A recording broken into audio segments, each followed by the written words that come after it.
자, 오늘 우리가 함께 떠나볼 이야기는요, 18세기 조선의 한 학자에 대한 이야기, 바로 책만 보는 바보입니다.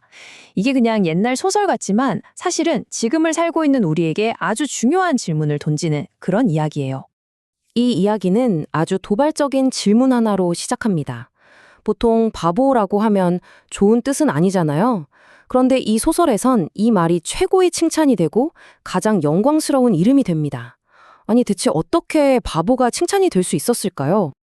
그 비밀은 바로 간서치라는 단어에 숨어 있습니다. 한자 그대로 풀면 책에 미친 바보, 뭐 이런 뜻인데요. 근데 이게 절대 비웃는 말이 아니에요. 오히려 세상의 돈이나 명예 같은 것엔 전혀 관심 없고 자기가 정말 사랑하는 한 가지에 미친 듯이 파고드는 사람, 그런 사람에게 보내는 존경과 애정이 듬뿍 담긴 아주 특별한 별명인 거죠. 자, 그럼 이 별명을 스스로 아주 자랑스럽게 여겼던 그 사람, 실존 인물이었던 학자 이덕무를 만나볼 시간입니다. 그는 대체 왜 스스로를 바보라고 불렀을까요? 와, 이 문장 하나가 정말 모든 걸 말해주는 것 같아요.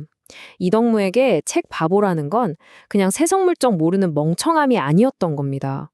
오히려 지독한 가난이라는 그 현실을 잠시 잊게 만들고 그걸 뛰어넘게 만드는 순수한 열정, 그 자치였던 거죠. 말 그대로 책이 밥보다 더 소중한 영혼의 양식이었던 거예요. 하지만 이렇게 순수한 열정만으로는 모든 게 해결되지 않았습니다. 그 앞에는 정말 거대한 벽이 하나 가로막고 있었거든요. 바로 조선시대의 그 견고했던 신분제라는 벽이었습니다. 바로 이거였어요. 이덕무와 그의 친구들이 평생을 부딪혀야 했던 근본적인 문제. 아무리 똑똑하고 재능이 넘쳐도 타고난 신분이라는 보이지 않는 족쇄 때문에 날개를 펼 수조차 없었던 시대. 그 시대에 살았던 겁니다. 구체적으로 어떤 제약이었냐면요. 여기 보시는 것처럼 이덕무, 박제가, 유득공 같은 천재들은 서얼, 즉 첩의 자식으로 태어났어요. 그래서 당시 출세의 유일한 길이었던 문과 시험, 이걸 볼 자격조차 없었습니다.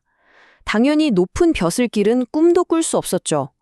결국 평생을 가난과 사회적인 차별 속에서 자신의 엄청난 재능을 썩혀야만 했습니다. 얼마나 답답했을까요?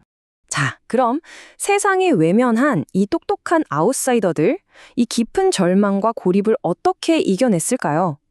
해답은 놀랍게도 아주 간단한 곳에 있었습니다. 바로 벗, 그리고 그들만이 함께 나눌 수 있었던 그들만의 세상이었죠. 그 중심에는 바로 이 백탑이 있었습니다. 지금 서울 탑골공원에 있는 원각사지 10층 석탑, 바로 그 탑이에요. 이 탑 주변으로 세상에서 소외된 학자들이 하나둘 모여들기 시작했고요. 이곳은 그냥 모임 장소를 넘어서 암울한 현실 속에서도 꺼지지 않는 지성의 불꽃을 상징하는 그런 영적인 중심지가 되었습니다. 그래서 사람들은 이들을 자연스럽게 백탑파라고 불렀죠. 백탑 아래 모인 친구들이라는 뜻으로요. 세상이 정해준 길을 갈 수 없었던 이들은 바로 이곳에서 그들만의 세상을 만든 거예요.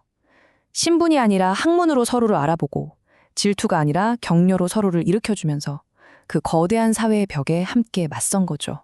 정말 가슴이 뭉클해지는 말 아닌가요? 세상이 날 알아주지 않아도 괜찮다. 날 믿어주는 친구 한 명만 있다면. 이 문장 하나에 그들 우정의 모든 것이 담겨 있는 것 같아요. 서로가 서로에게 세상이 되어준 거죠. 그 믿음 하나가 그들을 끝까지 걷게 만든 힘이었습니다. 그들의 삶이 어땠는지 보여주는 아주 상징적인 장면이 있어요.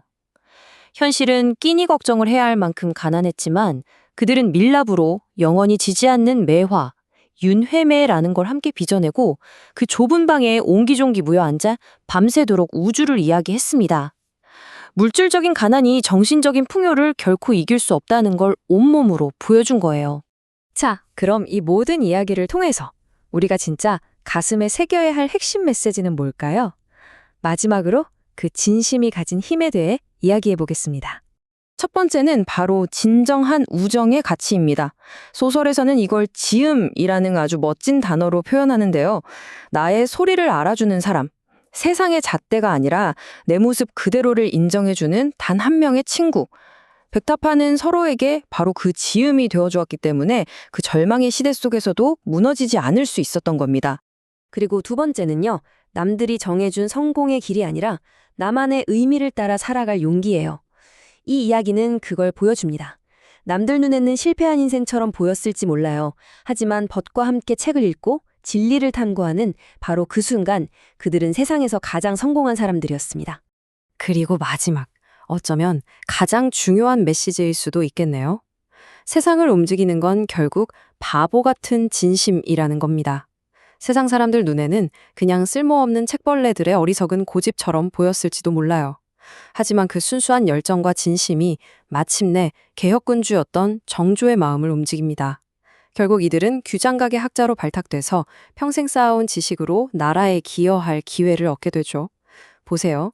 결국 세상을 바꾼 건 약삭빠른 계산이 아니라 아무도 알아주지 않아도 묵묵히 자기 길을 걸었던 그 바보들의 진심이었습니다. 자, 이제 이 18세기 책바보들의 이야기가 시대를 훌쩍 뛰어넘어 바로 여러분에게 묻고 있습니다. 당신의 영혼이 연주하는 그 음악을, 그 하나하나를 알아주는 지음이 곁에 있나요? 세상의 모든 시끄러운 소음 속에서도 당신의 진짜 목소리를 들어주는 단 한 사람이 당신 곁에 있습니까?